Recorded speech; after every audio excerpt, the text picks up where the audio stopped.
आने वाले एपिसोड में आप आना चाहते हैं तो आपको हमको एक ईमेल भेजना है info@sandeepmaheshwari.com पे, तो हमारी टीम आपको कांटेक्ट करेगी। उस ईमेल में अपनी कांटेक्ट इन्फॉर्मेशन दीजिए और प्लस डिटेल में ये बताइए कि कौन सा टॉपिक है जिसके ऊपर आप ब्रेनस्टॉर्मिंग करना चाहते हैं। Today's topic that we have chosen is self-respect. Why we have chosen this topic? Because this is a very cliche word. Like हम लोग बहुत समझते हैं कि self respect होनी चाहिए relationship में. You go to any counselor, okay, then that person says कि अपनी boundaries maintain करो, अपनी self respect रखो, okay, and respect yourself.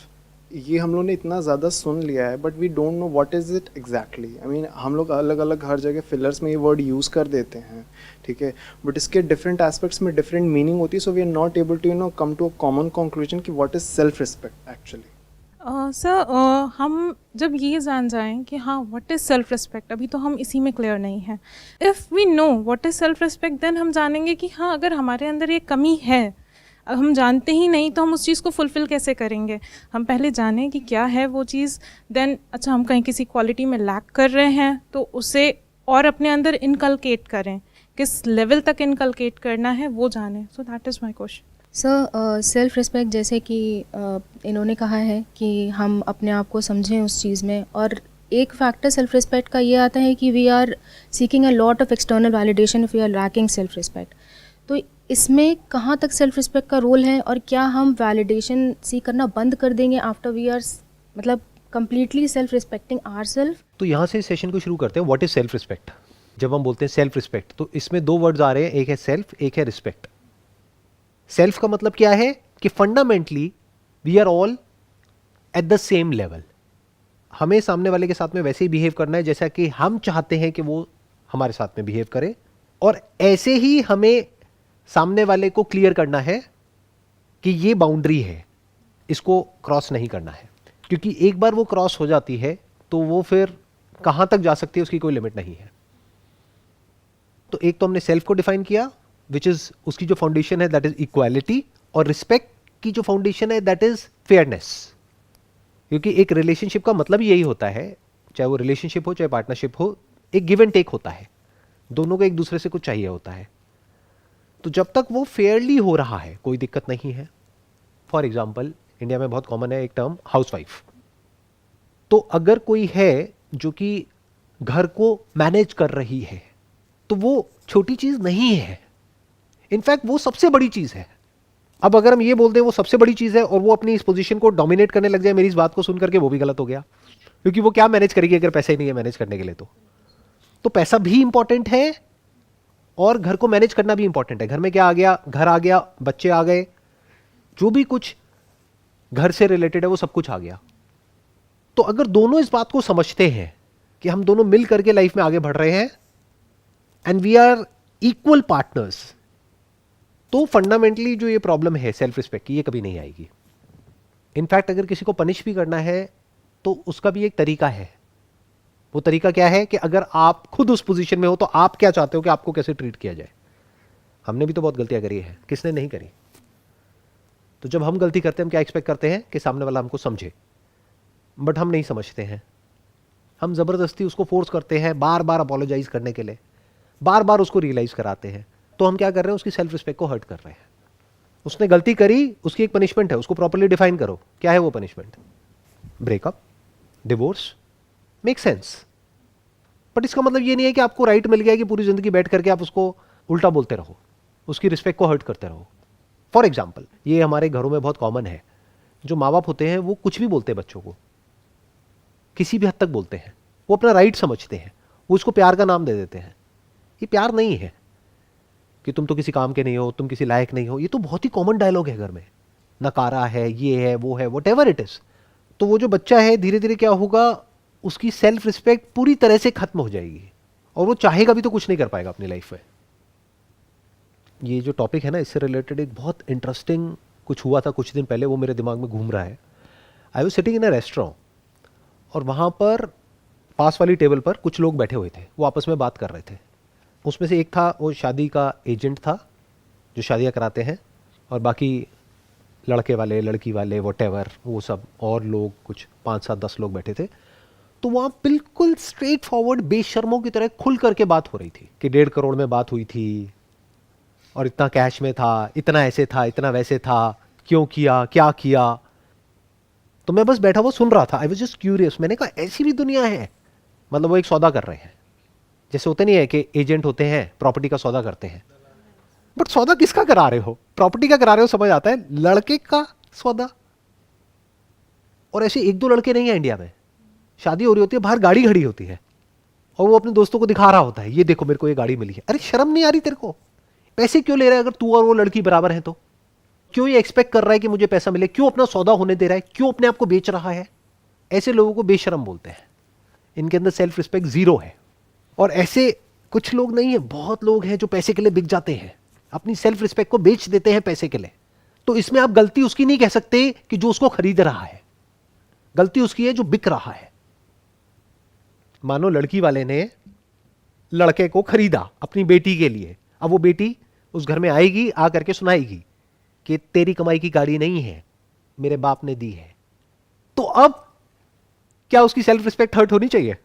नहीं सर, जब पहले नहीं होनी तो चाहिए, अब भी नहीं फिर। क्योंकि वो इस लायक ही नहीं है। आप समझ गए? उसने बेची है ना, सौदा किया है ना अपनी सेल्फ रिस्पेक्ट का। अब किस बात की सेल्फ रिस्पेक्ट? आप समझिए कितना कॉम्प्लिकेटेड है। सेल्फ रिस्पेक्ट वाला इशू देखने में बड़ा सिंपल और स्ट्रेट फॉरवर्ड लगता है, इतना स्ट्रेट फॉरवर्ड है नहीं है। अगर एक लड़के में सेल्फ रिस्पेक्ट है तो उसको पहले ही बोल देना है अपने घर वालों को कि मैं बिकाऊ नहीं हूं, मैं कोई ऑब्जेक्ट नहीं हूं जिसको ले जाकर के मार्केट में बेच दोगे। अगर उसमें ये करने का दम नहीं है तो वो क्या कर रहा है? अपनी सेल्फ रिस्पेक्ट को बेच रहा है हमेशा के लिए। अब अगर उसकी शादी में कोई आता है मेरे जैसा आदमी और आकर के उसके मुंह पे बोलता है हाँ भाई कितने का बिका तू? 1.5 करोड़ में। अरे लगता तो नहीं है, तू तो 1.5 रुपए का भी नहीं लगता मेरे को, तेरे को 1.5 करोड़ किसने दे दिया? जैसे बोलते ना गाड़ी के लिए कि सेकेंड हैंड गाड़ी है, ये तो 1.5 लाख से ऊपर की नहीं है, बुरा हाल है। तो उसको बुरा नहीं मानना है वहां पर, और मुझे वहां जाने की भी जरूरत नहीं है, मैं बोल रहा हूं। इसका छोटा सा एक क्लिप बनेगा और उसके जो दोस्त हैं वो उसको फॉरवर्ड करेंगे उसकी शादी से एक दिन पहले, मजा आएगा। तो उसकी सेल्फ रिस्पेक्ट हर्ट नहीं होनी चाहिए, क्योंकि उसकी सेल्फ रिस्पेक्ट है ही कहां। सर ये कैन वी से कि self respect is all about standards that you set about yourself? Self respect is all about equality. It's all about fairness. You must be fair with the other person. Whether it's a relationship of an employer-employee, whether it's a relationship of two people living together or who got married, तो वहां पे equality होनी बहुत जरूरी है। आपको ये समझना है कि जो सामने वाला पर्सन है वो और मैं एक्चुअल में इक्वल है, बाहर से दिखाने के लिए नहीं। मान लो आप वर्किंग हो, आपकी जो वाइफ है वो हाउस वाइफ है, तो आप दोनों इक्वल हो। ये नहीं है कि वो हाउस वाइफ है तो आप कुछ भी उसको बोलने लग जाओगे या उसको जा करके इंसल्ट करोगे या कुछ उल्टा सीधा बोलोगे। इसका मतलब क्या? आपके खुद के फंडे क्लियर नहीं है। तो इसकी शुरुआत कहां से होती है सेल्फ रिस्पेक्ट की? कि आपके खुद के फंडे क्लियर होने चाहिए, दैट इज वन। बट आपके फंडे क्लियर है और सामने वाले के नहीं है, अब क्या करोगे? Take a stand. हम अभी बात कर रहे थे जैसे इंडिया में पेरेंटिंग की, कि हम जनरली हमारे यहाँ पेरेंट्स होते हैं, एल्डर्स होते हैं। समटाइम्स व्हाट हैपन्स, जब हम मिस्टेक करते हैं and we are pointed it out whether by our elders, चाहे रिलेशनशिप्स में हो, तो हम वहाँ एकदम से हम शट हो जाते हैं। हम या तो चुप हो जाते हैं एकदम, या गुस्सा हो जाते या हैं। गुस्सा हो जाते हैं। तो चुप हो जाते हैं तो अंदर से गुस्सा हो जाते हैं। हाँ, चुप होके शांत हो जाते हैं। हम अपने आप को अंदर ही अंदर डिमीन करने लगते हैं। Okay, we have made this mistake, now we have to listen to it, it's done. हाँ, तो उनसे आप बड़े पोलाइटली आराम से बात कर सकते हो कि मैंने माना मेरे से गलती हो गई, बट गलती तो आपसे भी हुई होगी कभी ना कभी लाइफ में। क्योंकि अगर आप कहते हो कि मैं एक गलती हूं, तो मैं किस गलती की वजह से इस दुनिया में आया? जो गलती आपने करी। आप आराम से बैठ करके उनसे बात कर सकते हो कि आई एक्सेप्ट कि मेरे से गलती हो गई है, बट बार बार जो आप मुझे बोलते हो मुझे अच्छा नहीं लगता है, तो प्लीज़ आप आगे से मत बोलना, क्योंकि आप कुछ मेरे को बोलोगे फिर ऐसा ना हो मैं भी कुछ ऐसा बोल दूं कि फिर आपकी भी जो सेल्फ रिस्पेक्ट है वो हर्ट हो जाए। तो इसको बोलते हैं स्टैंड लेना। ये मत समझो कि ये दुनिया आपकी रिस्पेक्ट करेगी अगर आप खुद अपनी रिस्पेक्ट नहीं करोगे तो। और इस गलत फहमी में भी मत रहना कि अगर आप सामने वालों की रिस्पेक्ट नहीं करोगे तो वो आपकी रिस्पेक्ट करेंगे।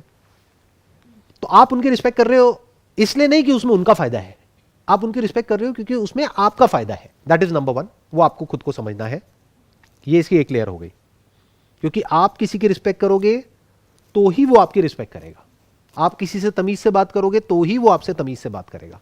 फिर वो चाहे आपके यहाँ पे पियोन है, चाहे सर्वेंट है, चाहे कोई भी है, आप उससे तमीज से बात करोगे तो देयर इज अ पॉसिबिलिटी कि आपसे भी वो तमीज से बात करेगा। बट मान लेते हैं आप तमीज से बात कर रहे हो सामने वाले से और वो बदतमीजी कर रहा है, अब क्या करोगे? You have to take a stand, simple. You have to fight for what is right. What is right? Equality. Equality is your right, you are living in a democratic country. अब आप कहोगे नहीं, लड़ना मुझे अच्छा नहीं लगता है। अरे भैया, लड़ाई इज पार्ट ऑफ लाइफ। लड़ने से इतना डरते क्यों हो? बजाय अपने अंदर एक लड़ाई हो, एंगर अंदर ही अंदर चलता रहे, इससे अच्छा है उसका सोल्यूशन निकालो। समटाइम्स पेरेंट्स का भी रिएक्शन काफ़ी एक्सट्रीम हो जाता है। लाइक क्या होता है कि जैसे पेरेंटिंग हम लोग की होती है बचपन से, ठीक है, सो पेरेंट्स को भी अवेयर नहीं होता एज ए ह्यूमन बीइंग, वो हम लोग को बहुत रिप्रीमेंड करते हैं। तो जब बच्चा बड़ा हो रहा होता है तो सेल्फ एस्टीम उसके पेरेंट्स के थ्रू ही डेवलप होती है, because they are the first caregivers. तो अगर वो हर बार उनको डिमीन ही किया गया है बच्चे को, तो अनकॉन्शियसली बच्चा जो है एक्सटर्नल वर्ल्ड में वैलिडेशन ढूंढने लगता है। तो सर उस केस में हम लोग क्या कर सकते? Because this becomes so damn toxic. अपने आप को एजुकेट करो, और एजुकेशन सिर्फ वो नहीं है जो स्कूल कॉलेज में मिलती है। बुक्स पढ़ो, थोड़ा सा समझो कि लाइफ क्या होती है। एक सोशल स्ट्रक्चर में जहाँ पर हम रह रहे हैं वहाँ पर इक्वालिटी नाम की एक चीज़ होती है, फेयरनेस होती है, डेमोक्रेसी क्या होती है, राइट्स क्या होते हैं। इतना बेसिक हमको अंडरस्टैंडिंग होनी चाहिए जो स्कूल कॉलेज में नहीं सिखाया जाता है। तो जब आपको ये अंडरस्टैंडिंग आ जाएगी तो आपको ये भी समझ आ जाएगा कि I deserve to be treated fairly, ये मेरा राइट है। नहीं तो क्या होगा, इसका एक एक्सट्रीम रिएक्शन भी होता है जो बहुत कॉमन है यहाँ पर इंडिया में, जहाँ पर कास्ट सिस्टम भी चलता है। अभी जो अर्बन सिटीज़ है वहाँ पर तो इतना नहीं है, बट जो रूरल एरियाज़ है वहाँ पर अभी भी है। तो वहाँ पर उन लोगों को इतना सप्रेस कर दिया जाता है कि उन लोगों के माइंड में बैठ जाता है कि हम इन्फीरियर हैं। ये प्रॉब्लम है। तो उनको ये समझना होगा कि उनमें और उनमें जो so called superior, so called inferior, कोई फर्क नहीं है। जब ये बात अच्छे से गहराई से उन लोगों को समझ आ जाएगी तो एक बात तो पक्की है कि वो खुद को अच्छे से ट्रीट करने लग जाएंगे, जहां से शुरुआत हो जाएगी कुछ बदलाव की। क्योंकि अगर उन्होंने खुद ने भी एक्सेप्ट कर लिया है कि I don't deserve to be respected क्योंकि मेरे पेरेंट्स तक ने मेरे को रिस्पेक्ट नहीं किया, तो आगे और कोई क्या रिस्पेक्ट करेगा। जैसे शादी हो जाती है और मानो लड़ाई झगड़ा हो गया, नॉर्मल है, हर घर में होता है। बट यहाँ पर क्या प्रॉब्लम होती है, लड़की घर पे फ़ोन करती है तो घर वाले कहते हैं कि अब थोड़ा बहुत एडजस्ट करना ही पड़ेगा। अब वो थोड़ा बहुत एडजस्टमेंट कहाँ तक जाएगा और कब तक चलेगा? ये सलाह ही गलत है। दे शुड से कि लड़ना नहीं है, लेकिन पोलाइटली सामने वाले को समझा दो कि मेरी आदत नहीं है इस तरह से ये सब चीज़ें टॉलरेट करने की। पावर डायनामिक्स होती है एक रिलेशनशिप में, ये चीज़ें हम कभी एक्सेप्ट नहीं करते। हम क्या बीच में कॉन्सेप्ट को साथ देते हैं इमोशनल होकर के, प्यार है, मोहब्बत है, ये है, वो है, पता नहीं क्या क्या कहानियां बनाने लग जाते हैं। एक रिलेशनशिप में जो फाउंडेशन है वो प्यार नहीं होता है, रिस्पेक्ट होता है, इक्वालिटी होती है, फेयरनेस होता है, एप्रिसिएशन होता है एक दूसरे के लिए। तब जाकर के वो रिलेशनशिप एक्चुअल में प्रॉस्पर करती है। तो आपको अपनी सेल्फ रिस्पेक्ट को खुद बचा करके रखना है। तो सर हम हेल्दी वैलिडेशंस जो हैं अपने क्लोज वंस से सीख कर सकते हैं, उसमें कुछ प्रॉब्लम नहीं है। या अगर हम बिल्कुल वैलिडेशन, कोई इंसान है वो बिल्कुल ही वैलिडेशन सीख नहीं करता, दैट पर्सन नोज़ कि ये जो है ये मेरे लिए सही है, मुझे किसी से पूछने की ज़रूरत नहीं है, ना मुझे किसी का स्टैम्प चाहिए इस पर कि नहीं यू आर डूइंग राइट। वो चाहे मेरी खुद के पेरेंट्स हों या मेरी वाइफ हो या गर्लफ्रेंड हो, कोई भी हो। तो इसमें मतलब is this healthy way of doing things? 100%। ना आपको वैलिडेशन सीख करनी है, ना किसी को वैलिडेशन देनी है। एप्रिसिएशन दे सकते हो but you must not validate. आप होते कौन हो वैलिडेट करने वाले, और किसी से वैलिडेशन सीख क्यों कर रहे हो? The moment you seek validation from someone, आप अपनी लाइफ का कंट्रोल उनको दे रहे हो। For example, if I seek validation in what I am doing, तो आपको क्या लगता है कोई वैलिडेट करेगा मेरे को ये करने के लिए जो मैं अभी कर रहा हूं? आज क्या डे है? वेडनेसडे, वर्किंग डे, और हम यहाँ बैठे हैं, टाइम पास कर रहे हैं, ऐसी बातें कर रहे हैं जिसका काम धंधे से कोई मतलब नहीं है दूर दूर तक। तो क्या लगता है कौन मुझे वैलिडेट करेगा ये करने के लिए? अगर मैं उनसे पूछूं कि मेरे को ये करना चाहिए या नहीं करना चाहिए, वो तो यही कहेंगे कि नहीं करना चाहिए। तो मैं क्यों पूछूं? और मैं उनको क्यों बताऊं कि उनको क्या करना चाहिए क्या नहीं करना चाहिए? उनको जो करना है वो करें, मुझे जो करना है मैं करूंगा। हाँ, अगर मेरे ये करने की वजह से उनकी लाइफ पे कोई गलत असर आ रहा है तो मुझे इस काम को इस तरीके से करना है कि उनकी लाइफ पे कोई नेगेटिव इंपैक्ट ना आए। जब तक उनकी लाइफ में कोई प्रॉब्लम नहीं आ रही है मेरे ये करने से, तो मैं उनको क्यों राइट दूं ये बोलने का कि मैं ये करूं या ना करूं। एक और आपको बहुत बड़ा सीक्रेट बताता हूं, कभी भी किसी से राय लेते हो ना, उससे ये मत पूछो कि मेरे को ये करना चाहिए नहीं करना चाहिए, फंस जाओगे। उसने बोला करना चाहिए और आप नहीं करोगे तो रिलेशन खराब होगा, वो कहेगा नहीं करना चाहिए फिर आप करोगे तो रिलेशन खराब होगा। आप ये बोलो कि I am just discussing it with you about the possibilities, कि करने के क्या प्लस माइनस है और ना करने के क्या प्लस माइनस है। मैं एज अ फ्रेंड या एज अ वेल विशर या एज योर चाइल्ड, अगर आप अपने पेरेंट्स से डिस्कस कर रहे हो, बट डिस्कस कर रहे हो आपसे कि ये करने की क्या प्लस माइनस है और ये ना करने की क्या प्लस माइनस है, आपके एक्सपीरियंस के बेस पे मैं समझने की कोशिश कर रही हूं। डोंट टेल मी कि ये करना है नहीं करना है। The moment you ask somebody कि करना सही है या नहीं है, बुरी तरह से फंसोगे जा करके। तो जैसे अभी वैलिडेशन की बात हो रही थी, sometimes it comes out of emotional dependency. जैसे आपने कहा कि गिव एंड टेक रिलेशनशिप होता है, हम हमेशा कुछ उससे सीख करते हैं, वो हमसे सीख करता है। क्या इमोशनल डिपेंडेंसी नहीं होनी चाहिए हमारे अंदर? क्या हमें कॉन्शियसली उस चीज़ को लो रखना चाहिए कि अच्छा अगर हमें दिखता है किसी रिलेशनशिप में कि हाँ इमोशनल डिपेंडेंसी हो रही है, एक सॉर्ट ऑफ हल्का सा फियर भी आता है।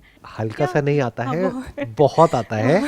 और इमोशनल डिपेंडेंसी होती है अगर आप एक इंसान है तो, जहाँ पर एक रिलेशनशिप है वहाँ पर अटैचमेंट भी है, इमोशंस भी है, फीलिंग्स भी है। जब अलग होगे तो दोनों को गुस्सा भी आएगा, दोनों रिएक्ट भी करेंगे। अगर नहीं कर रहे हैं तो दैट मीन्स कि उसके लिए वो इंपॉर्टेंट ही नहीं है। तो जितना आप सामने वाले के क्लोज होते चले जाओगे उतना ही जब प्रॉब्लम होगी तो उतना ही दर्द भी ज्यादा होगा। जैसे ये दो हाथ है, इसको अगर हमने किसी एडहेसिव से चिपकाया जो आराम से अलग हो सकता है तो कोई दर्द नहीं है, चिपकाया ही नहीं एडहेसिव से तो पास आए दूर गए। अब ऐसे एडहेसिव से चिपका दिया है जिसको अलग करना इज नेक्स्ट टू इम्पॉसिबल, तो दोनों एक दूसरे से चिपक गए हैं। The moment there is a friction तो बहुत दर्द होगा। तो relationships by its very nature are painful. अगर आप रिलेशनशिप में जा रहे हो तो ये समझ करके ही जाना, मतलब अगर ये सोच करके एक रिलेशनशिप में जा रहे हो कि सब कुछ बहुत अच्छा होगा, घर में भी सब बढ़िया होंगे, इन लॉज भी बढ़िया होंगे, ये भी बढ़िया होगा, वो भी बढ़िया होगा, कभी हमारी लड़ाई झगड़ा ही नहीं होगा, कभी कोई बहस ही नहीं होगी, तो ऐसा नहीं होता। सब कुछ होगा। तो उसके लिए तैयार होकर के जाओ एक रिलेशनशिप में। Because the moment you stop someone from doing something that they want to do that is in line with their basic nature, तो क्लैश हो जाएगा। वो आपको कुछ करने से रोकेगा तो लड़ाई, आपने उसको कुछ करने से रोका तो लड़ाई, तो लड़ाई तो होगी। तो ये सीखो ना लड़ते कैसे हैं ये क्यों सीखते हो कि प्यार कैसे करते हैं मैं आपको बड़ा मजेदार एक बात बता रहा हूं, अगर आप समझ पा रहे हो तो। हम सब मूवीज देख देख करके ये तो सीख गए कि प्यार कैसे करते हैं जो एक्चुअल में प्यार नहीं है, बेवकूफ़ी है। बेवकूफ़ों की तरह कुछ दिखाया जा रहा है कि एक इंसान है जो अच्छा है, एक है जो बुरा है, वो हीरो है वो विलन है। ऐसा नहीं होता है। रियल लाइफ में पता है क्या होता है, एक ही इंसान के अंदर हीरो भी होता है, विलन भी होता है। और जब वो आपको दिखता है तो अब आप कंफ्यूज हो जाते हो, अब आप कहते हो ये क्या हो रहा है। बट अगर खुद के अंदर आपने झांक करके देख लिया है कि मेरे अंदर क्या क्या है और लड़ना सीख लिया है, लड़ना भी बोल सकते हो, नेगोशिएशन भी बोल सकते हो, the art of negotiation in a relationship.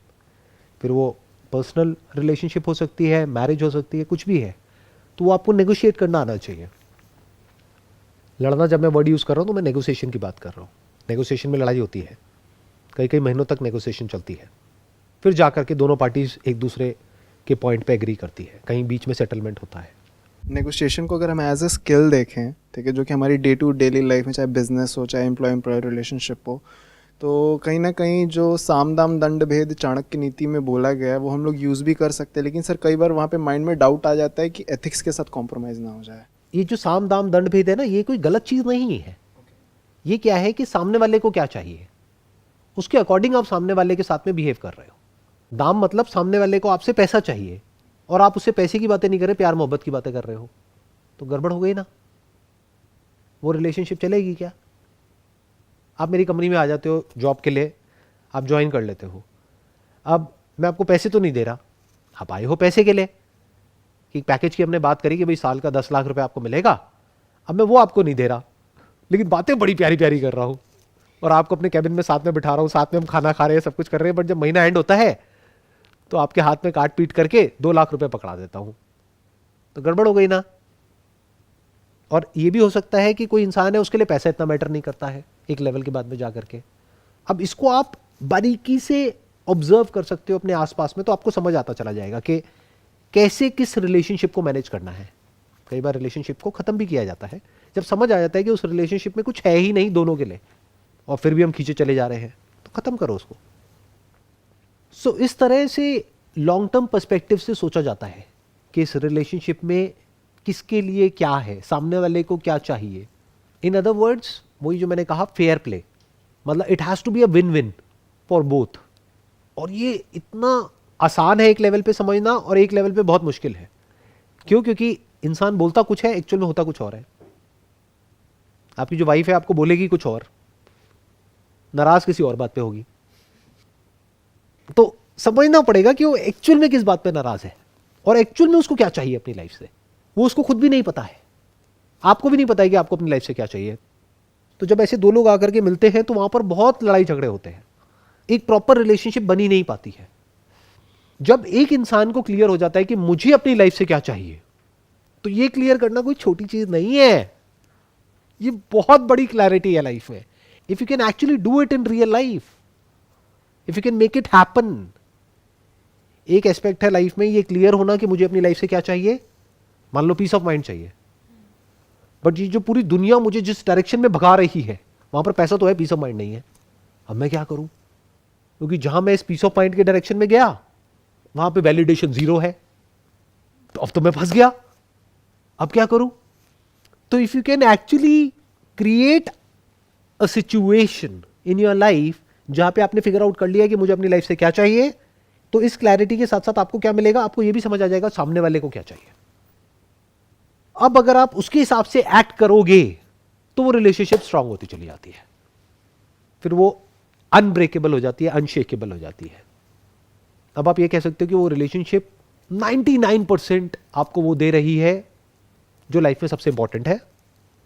वो क्या है? एक रिलेशनशिप। लाइफ में रिलेशनशिप से ऊपर कुछ नहीं है।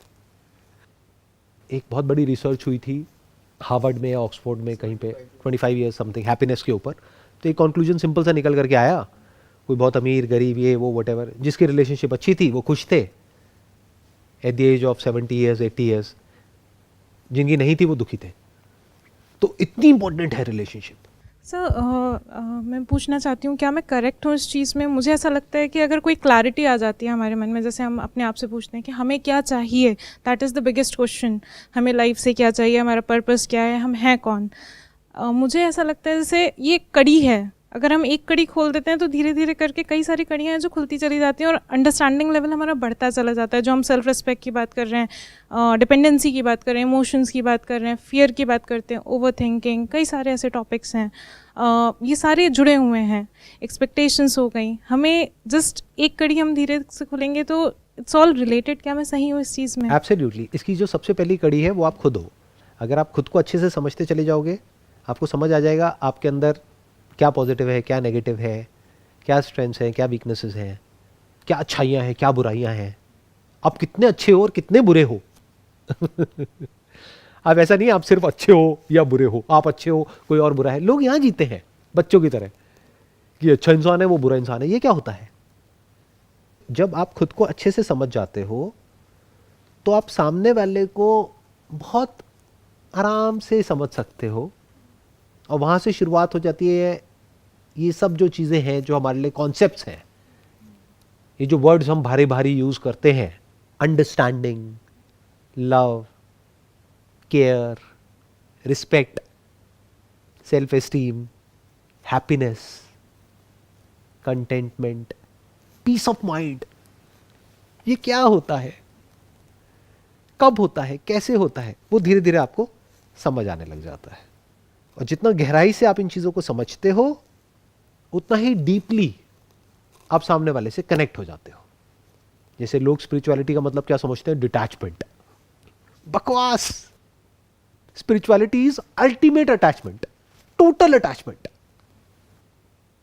तो अभी जो भी हमने डिस्कशन किया आज के इस सेशन में, अगर इसको पूरे को सम अप करना हो वो क्या है कि आप सामने वाले को पहले फेयरली ट्रीट करो, सामने वाले की रिस्पेक्ट करो, तो यू डिजर्व रिस्पेक्ट।